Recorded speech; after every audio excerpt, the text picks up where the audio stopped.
Good evening. Welcome to our FWD Media Broadcast. Friends with Disabilities. FWD is a 501c3 nonprofit community benefit organization. Our mission is to reach out to the community of individuals with disabilities in order to educate and promote inclusion. We believe together we can make a difference, such as building connections and relationships, emotional support, sharing relevant information, exhibiting proper etiquette. Please feel free to share today's broadcast with as many people as you know. Also, feel free to comment or ask questions in the comment sections as you're watching. If you're watching YouTube Live, display us on your smart TV for your entire family and friends to watch. But now, let's get into today's broadcast. Thank you for joining us for today's broadcast.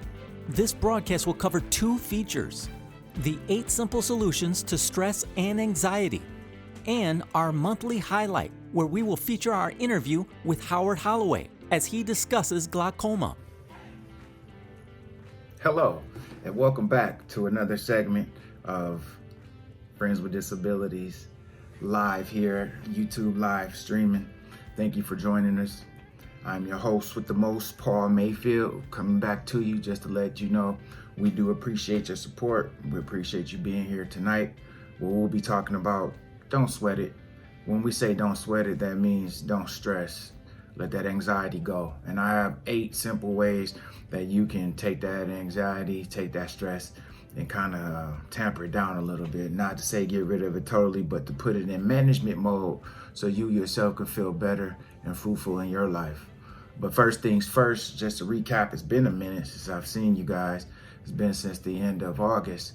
Well, a lot has transpired. Michigan State is still undefeated. Yeah, so you know I'm happy about that. We're 7-0. We take on University of Michigan tomorrow, and they're 7-0 as well. So it'll be jumping around my house. Come around noon on tomorrow. Go green, go white all day long. I'm just happy to be here to celebrate the fall here in Michigan. It's been a beautiful fall to start it off. And this month, earlier on the 13th of October, we had a chance to go to the cider mill, and we had about 25 participants. It was one of our best trips we've ever had. It was very nice. The weather was perfect. People had a chance to shop and get autumn type of things such as pumpkins, cider, donuts, went on a hayride. That was very nice. It was accessible for everyone. And it was just nice to walk through the foliage and learn how farmers get their produce from the farm to your stores. And that was also very interesting. We had a chance to also eat fresh apples, a lot of apples. We had so many apples, we were actually going door to door giving them away to people. Very delicious, crisp apples for the fall, and fresh cider as well. It was a good time, and we appreciate all the volunteers and people who came out to join us. Hey, it was free of cost, and we had a great time, as we always do. Well, coming up, and you better get on tuned to it today. That's why I'm telling you, we have our big gala coming up on the 19th of November, where it will be a black tie affair. We're gonna dress up. We're gonna have food catered in, and we're gonna give honors and awards away and certificates of appreciation. Just a night to celebrate us as people with disabilities, and also say thank you to the community for allowing us into your establishments for 2 years straight during COVID. We appreciate it. We have not forgotten you, and we want to honor you as well. And that'll be on the 19th of November. People who are in tune, you already know where it's going to be. If you're not, get on the website, give us a call, and we will gladly steer you in the right direction. And it's been a long year, and we've celebrated it every way that we could. We're not going to stop. We're going to continue to go full throttle. This month, the topic we're talking about tonight is don't sweat it, and that's the anxiety and the stress. Unfortunately, although the holidays are a happy time for a lot of people, for many people it's not the best time due to the fact that maybe they're without family, or they don't have the proper means to supply gifts for Christmas, or they don't have the support system to just get out the house and go be around other people. And I understand how that can get. So what we're going to do is talk about some simple things that you can do on your own, no matter if you're disabled or not. But these are for people who have a disability, who can't directly just change their situation by the snap of a finger or by a thought. We're regulated to day-to-day activities, which can become monotonous. But I have some 8 simple ways to get out of stress and anxiety. First of all, people with disabilities have 2 major stresses, and I'm going to tell you what they are. Now, 2 major stresses. The first one is just say no. We need to learn how to say no to people when they ask us to do things. The second thing is procrastination. Now, you may say, what is Paul talking about? My stresses are way past telling people no and procrastination. Well, give me a chance and maybe you understand what I'm saying. People with disabilities, we have different stresses. First things first, the biggest stress in the world for all humans is problems at the job site. You're having a problem in a place that's paying your bills and that's putting food on your table, clothes on your back, taking care of your children. You're having problems there, that's very highly stressful. People with disabilities, most of us don't have that central worry about problems at the workplace. Second thing that most people stress about or have anxiety is about bills, mortgages, house notes, rent. You have car note, car insurance, kids, food, you name it, the bills keep adding up. Well, fortunately, we have guaranteed money and we also can get assistance with food. We know how to live within our limits, and those are designed so we don't have to stress about those kind of things. I love America. But other people do have to stress about those things.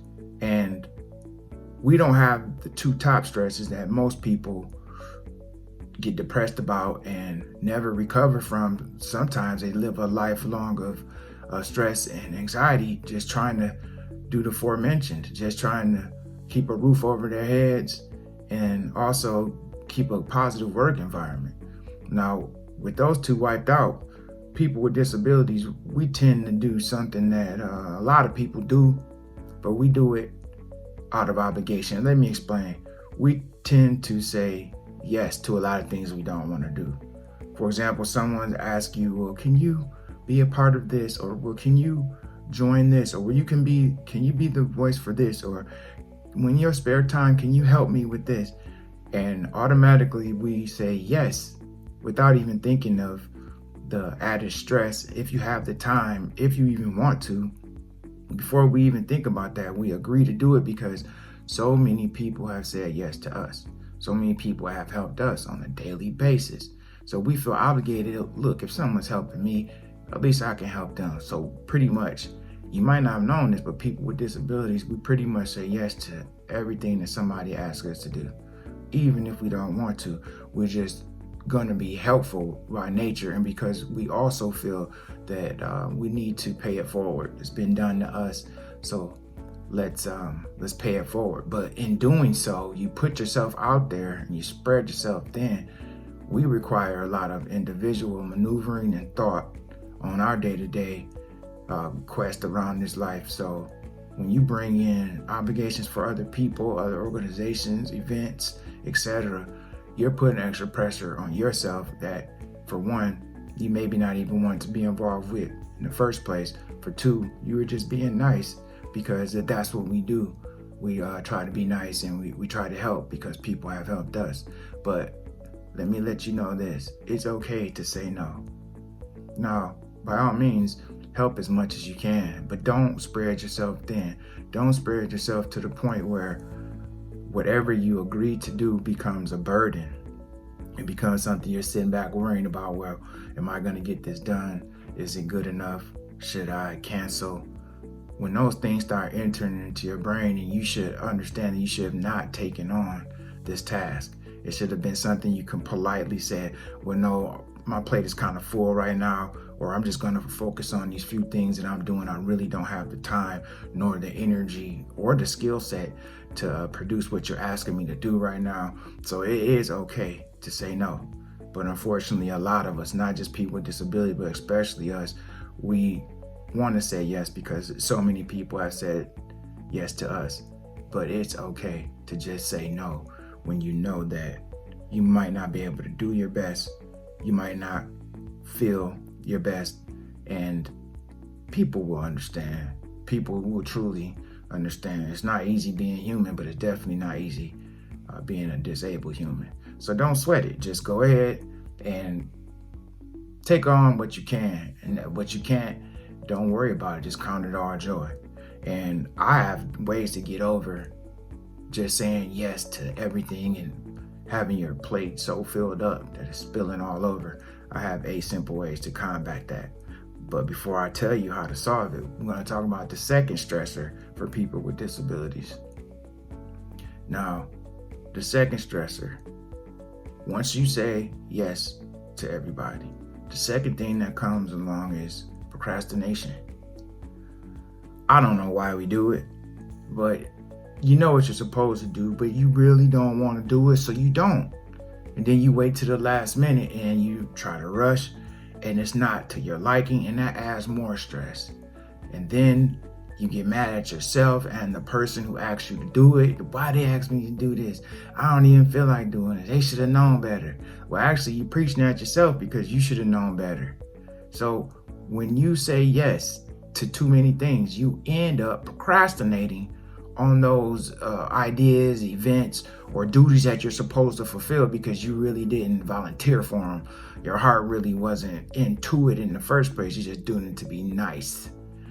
But to be nice doesn't always work out when it causes stress, when it causes anxiety to build. That ends up becoming a silent killer, which what stress and anxiety is. They're the silent killers. It leads to high blood pressure, which are heart attacks, and also diabetes. If you didn't know that, take note. Yes, stress leads to diabetes. Stress is called the silent killer for a reason, because it kills you and develops these things inside of you that just will put you to sleep and you won't wake up. The silent killer, stress and anxiety. Procrastination. When you know you have something to do, most of us, we wait till the day before that is due. If it's possible, we're going to wait till the day before. Why do we do this? I don't know. But what that does is double, triple, quadruples your stress load because you have a date that needs to be done, and the date is here and it's among you, and you have to press forward no matter what. Now, you could be feeling horrible that day, but you still have to press through. You could be sleepy. Something can happen, a personal issue, family issue, but you still have to hold true to this date that's coming up tomorrow because you waited so long to do and maneuver through the process to get it done. Now what? You're sitting there, you don't want to let people down, you don't want to put out bad work, you don't want to keep feeling stressed like this, so you say, let me get it done. And then you end up doing it and it gets done, but you're not satisfied with it. And other people, they're seeing the lackadaisical work that you might be putting in it as well. And maybe they won't be as inclined to ask you to help them the next time. But what that does, that deteriorates your integrity only because you were trying to be nice. Now, had you said, well, I don't have the energy to do that, I can't do that right now, but maybe in the future, and then you really wanted to do it and you took that chance to actually put your best into it, then it would have made you shine that much brighter instead of now you feeling like you let somebody down or you didn't do the best that you could.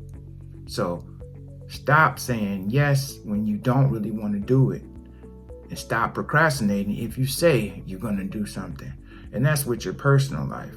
And there's a lot of ways to end procrastination, but guess what the easiest way to end procrastination? Just write it down. So make a list. Prioritize that list from 1 to however many things that you need to accomplish. And simple as that. Stuff we learned when we were younger, just have to apply it. Application is very important. Now, we've listed the 2 stressors, which is just saying no to people and also procrastinating.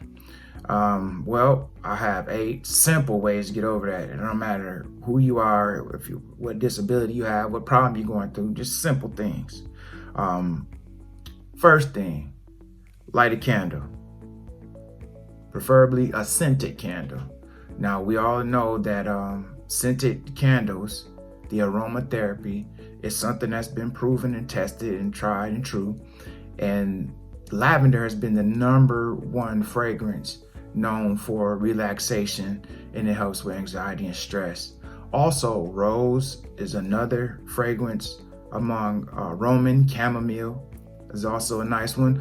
A new one that I haven't heard so much about is sandalwood, but I've heard people swear by it and say it's just as effective as lavender. So I know a lot of women out there light candles and take a bath, and they set the mood, cut the lights down, and pamper themselves. And they often do this, and that's a great thing. You don't have to be in a bathtub to do this. You could just be sitting in your basement or your living room or your den, and you can cut the lights down and light a candle. It doesn't have to be scented, but preferably scented. During this time of year, I prefer pumpkin spice. So I may light up a pumpkin spice candle and sit in a darkened area. After which, number 2, what is recommended after you light your candle is to put on music. Now, you have your own genre of music that you may prefer. It could be soft music, it could be jazz and classics. It could also be symphonic. But number 1 chosen according to Healthline is nature sounds. I too enjoy nature sounds, and it just is a peaceful, relaxation sound to nature, whether it be a river or stream flowing, or birds chirping in the background, or maybe deer crunching on the autumn leaves. Things like that I enjoy listening to, and it does have a calming effect. So along with the candle and the music of your choice, which you only know what kind of music will put you in the relaxation mood, you go ahead and light that candle, you put on the music. And the third thing, it may seem kind of weird, and I thought it was too, but it's chewing gum. You're listening to music, your candle's going, and you're chewing gum. And the more vigorous and hard you chew, the more stress is released. It opens up oxygen in your brain every time that you chew. And then the force of your chomping and your chewing, it releases negative energy, starting when in your jaws, working down through your neck to your back and the rest of your muscles. So your chewing gum has a lot of calming effects to it. And the more vigorous you chew and the harder you chew, it says that more stress will be relieved. So, hey, chewing gum. So now we have lighting a candle, we listen to music, we're chewing our gum. Now the next best thing, somebody would say, well, you gotta have something to drink, something to calm you. So number 4, stay away from caffeine when you're doing this. Stay away.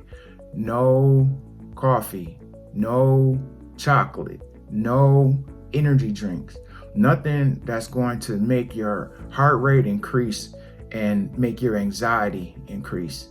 And coffee and things that are caffeine filled, they will do that. And of course, if you're a coffee drinker, you would avoid drinking coffee when you're trying to calm down right now during this exercise that I'm telling you about, the 8 simple things to do when you're stressed or have anxiety. So avoid coffee is number 4. The number 5th thing to do, play with your pet. If you have a pet.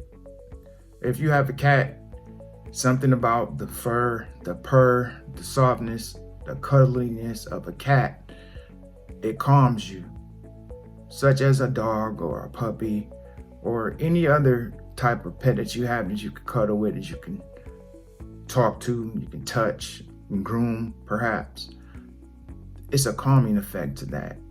Even watching fish swim back and forth, if you don't have a physical pet that you can hold. I myself, I don't have a pet, and I don't have any fish either. So I don't usually use that as my 8 things to do to calm down. But I can see how people with pets and small puppies and kittens, and even little babies. If you had a little baby by, that would be nice too. Just the cute little things that make you feel a little better about the world. All right, then moving along, if you don't have a pet, the next best thing to do is to laugh. Find something, anything that makes you laugh. For me, I go to Norbit. It's a silly movie by Eddie Murphy, and it's hilarious to me. No matter what mood I'm in, I can cut that on, and sooner or later I'm starting to laugh. It's called a forceful laugh. I'm forcing myself to laugh. I didn't have my pet, so now I gotta make myself laugh. And I choose to turn something on television that I know is gonna make me laugh. A comedy, a stand-up comedy. I have a lot of stand-up comedians that I follow and that just crack me up. So Mike Epps is always a funny one to me as well. And if movies or comedies aren't your thing, call somebody that you know is going to make you laugh. They're always going to say something silly. All of us has a family member or a friend that can get you out of that mood, that can relieve some of that stress. Laughing produces endorphins, and your dopamine in your brain just increases 10 times fold every time you laugh. Laughter is beautiful. So whatever you can do, it's called a forced laugh. Force yourself to laugh and get those endorphins affected and start feeling better inside.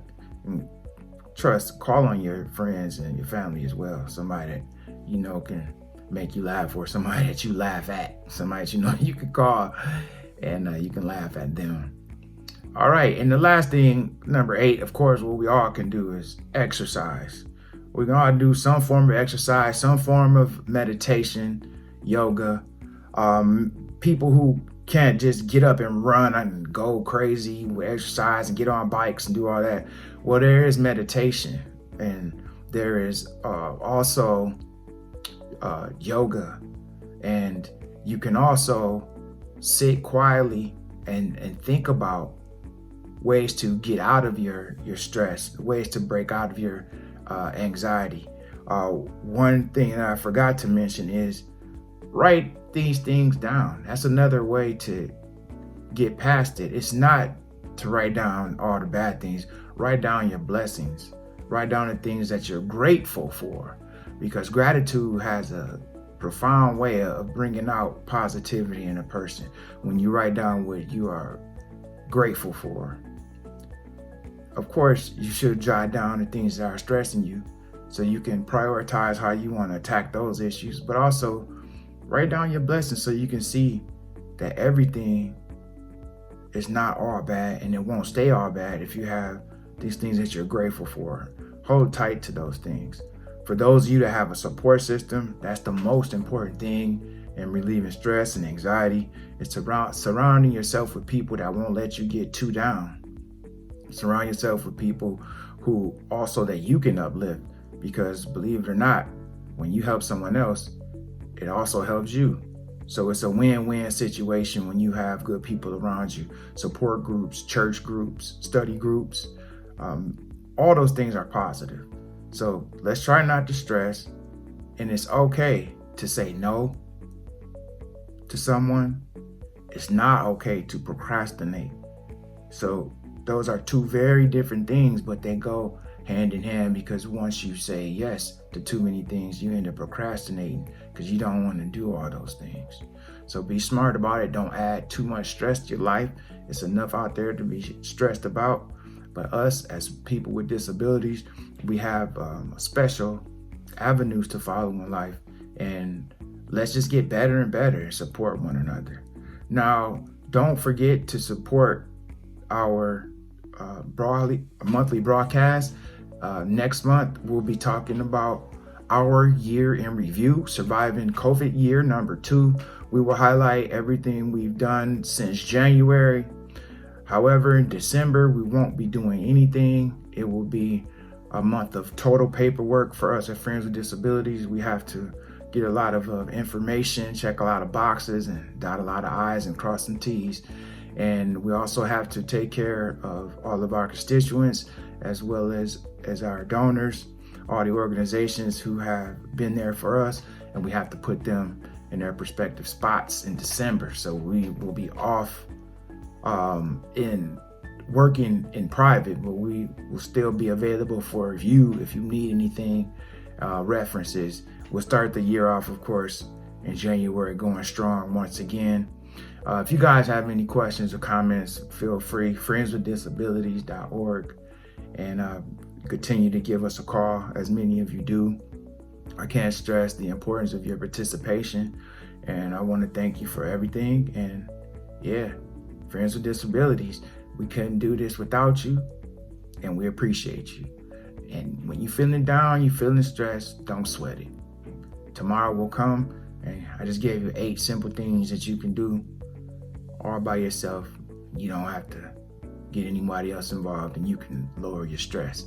Thanks for tuning in, and I look forward to seeing you next month, where we will have our year in review. If you know a friend, family member, or anyone that could benefit from Friends with Disabilities, please share this broadcast with them.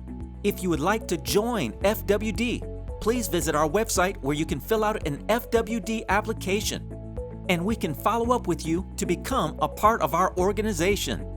And now be encouraged from this interview with Howard Holloway as he joins the FWD broadcast in his encouraging interview.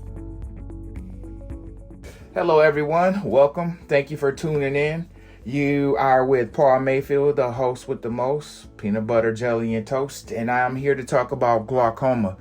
Glaucoma, of course, is an eye disease that is related to macular degeneration and retinitis pigmentosa. But before we get into the semantics of what that really means, I would like for you to welcome our special guest who has given his special time to us today, Howard Holloway. Welcome, Howard. Oh, thank you, sir. Appreciate it. Now, Howard is here to tell us a little bit about himself and his journey with having glaucoma. But before we get into that, I want to give you a little bit of background of how I met Howard. We met at the Bureau of Services for Blind Persons in Kalamazoo, and we kind of connected over some interests that we had, and we shared together almost immediately. And that's something that brought us together, and we became brothers. And I'm glad that I took the chance to go to Bureau of Service for Blind Persons and meet such a wonderful guy, man. This guy is funny. We're honored to have him here today. I know a lot of you have heard him throughout the year on the Zooms and always talking about the Wolverines, and I'm always talking about the Spartans. Well, now we really have something to talk about because we go head to head on this Saturday afternoon at Spartan Stadium, and we're both 7-0, which means someone has to lose. And so we're kind of picking with each other, going back and forth. Although he still owes me from last year's bet, I won't rub it in too much because this year hopefully he'll go for the double or nothing, and I'll sit on a nice $100 bill. But no further ado, Howard, I want people and myself want to know about Howard Holloway. We hear you talking, and you make good comments, and you come on our outings and our events, and we never really get a chance to talk about each other and what our backgrounds are. So Howard, for those people who want to know, such as myself and others, tell us a little bit about Howard Holloway. Well, my name is Howard D. Holloway. I was born in the wonderful city of Ann Arbor, Michigan, which made me a huge Michigan sports fan as a child. Growing up in Ann Arbor was an outstanding place to grow up. Made lifetime friends, neighbors, and so forth. I was really blessed to have good parents. My father's retired principal. My mother's a retired nurse practitioner. So we had good advice for health and educational advice in the household. So I really appreciate that. And like I said, I really got into sports. And that's really it, in a nutshell. I just enjoy life and try to take it one day at a time and keep a smile on my face. That's legit. Not just a smile, but a legit smile. Yes. Come from the heart, from the soul. That's where my smile comes from, I like to think. So, it makes me feel good about that. Yes. So, Howard, when did you realize that you had glaucoma? Let me see. Well, my certain story is I heard it years ago. Let's say 15 years ago, I wanted to get some contact. And my doctor told me I had high pressure, and he left it at that. I had no knowledge of it. And he didn't say go get it looked at, take care of it right away. So as time progressed a little bit, it got a little worse, and I went to see a specialist, and that was about 2012. And that's when he told me, you have advanced glaucoma. Your pressure's around 40, 45, which is way too high, and it's going to cause you to go blind if you don't start taking care of it. Now, when did you start to see it manifest?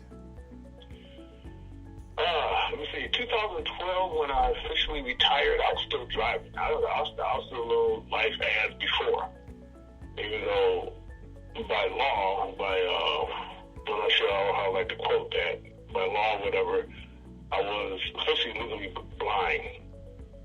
Yes. So it was 2012 or 13. I started to notice a little bit of difference here and there. Then by 2015, there's a big difference. 2019, I had to realize I had to stop driving and so forth. Just been a danger to myself and other people. So, yeah, all in a nutshell, probably around 2015, it really hit me. Okay. Now, how did that affect your life? Well, the big thing I think with people, if you had sight before, is the independence. It's the big thing with me. You don't have the same, I was so used to be able to go where I want to go, just to the store. Do what I basically want to do by driving there, and I have to have other people take me. So that was the big thing with me. Okay, such as myself, I've been living that same life of riding shotgun, and I've surrendered that I'll be Mr. Shotgun forever. And I do understand that was the toughest thing for me as well, the independence.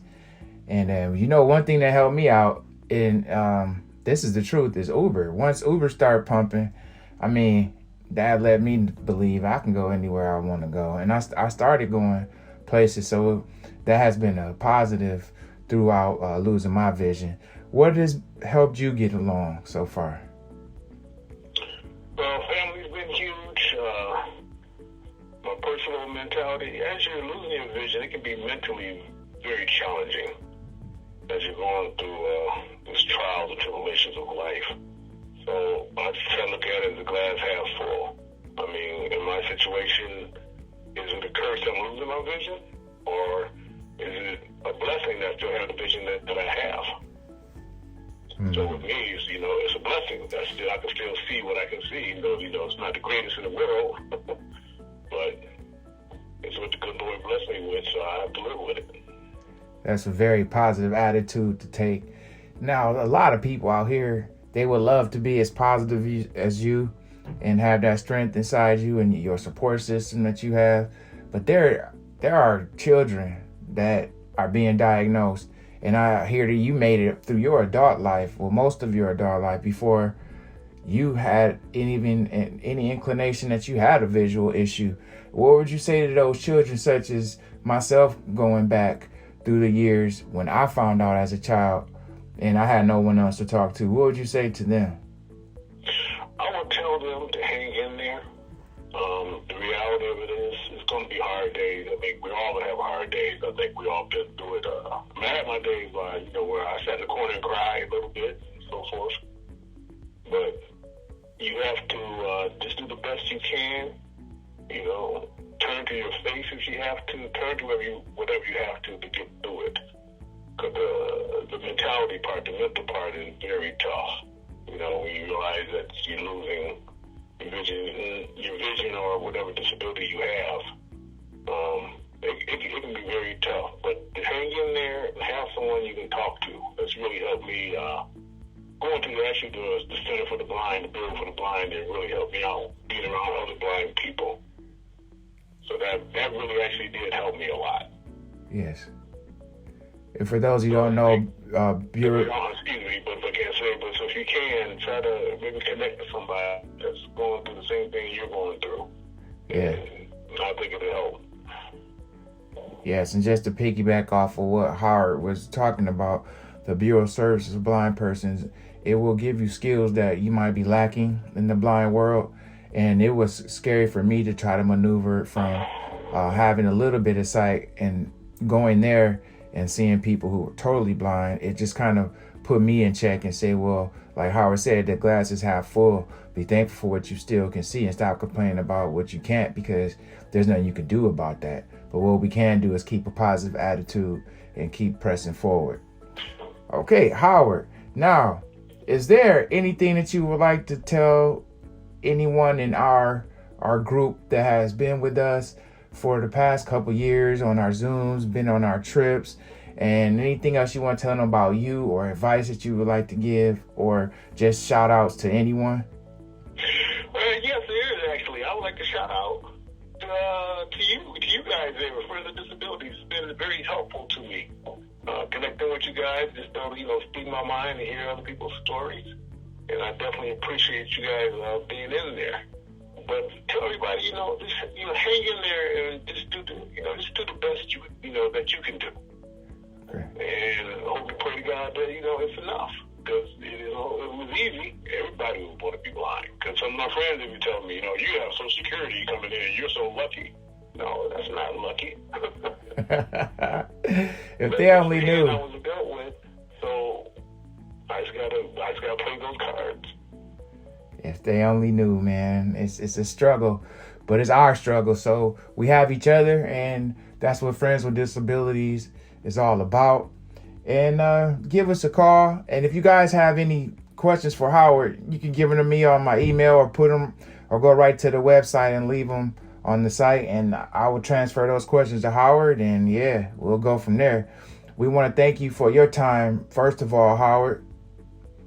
All right, thank you, man. I appreciate letting me speak my mind. Now, anytime. And we also want to thank you, the listeners. Don't forget that we have our broadcast coming up next Friday, 7 o'clock. It'll be on the 29th. And we will be talking about Don't Sweat It, and it's things to do to get rid of stress. Easy little things that you can do no matter what disability you have or may not have. Small things that you can do to get rid of stress. We know the holiday season is coming, and for some people that's not the best time. Well, I have a couple of tips for these people next Friday, Howard, at 7 o'clock, and I'll send you the link as well. And appreciate that. Next month will be our final broadcast of the year, and it will deal with our year in review, surviving COVID year number 2. And we'll highlight everything we did from January all the way until November. And November 19th, Howard, you and your wife are also invited to our gala, which will be a black tie affair. And we have food catered. We have rented out a nice place, and we're going to give out awards. We're going to have guest speakers. It's going to be a nice time. Maybe we could actually have, if you can't make it physically, we'll be able to send you your gifts through the mail, and we'll also be able to maybe Zoom live so you can tune in and see what we're up to. Would you enjoy that? Oh, absolutely, man. I enjoy all the Zooms and listen to the guest speakers. It was very interesting and helpful. Yeah, we're going to do it up, man. So, because we appreciate all of you guys supporting us, and Friends with Disabilities would not be operable without your help. So thanks again. And everybody, questions for Howard, just you give them to me and I'll make sure he gets them. And in closing, go green. Go blue, man. Everybody stay strong. Keep your head up now. All right, Howard. Talk to you later. All right. Hail to the victors. Thank you for joining us today. We hope that today's broadcast has helped you. If you know a friend, family member, or anyone that could benefit from Friends with Disabilities, please share this broadcast with them. If you would like to join FWD, please visit our website, where you can fill out a FWD application, and we can follow up with you to become a part of our organization. If you would like to contribute a donation to FWD, feel free to use any of our donation options, which can also be found on our website, friendswithdisabilities.org/donate, Cash App, PayPal by mail, Givelify, and Amazon Smile. We thank you in advance for your contribution. And join us for next month's FWD broadcast. During this time, please remember to be safe, be well, and be blessed.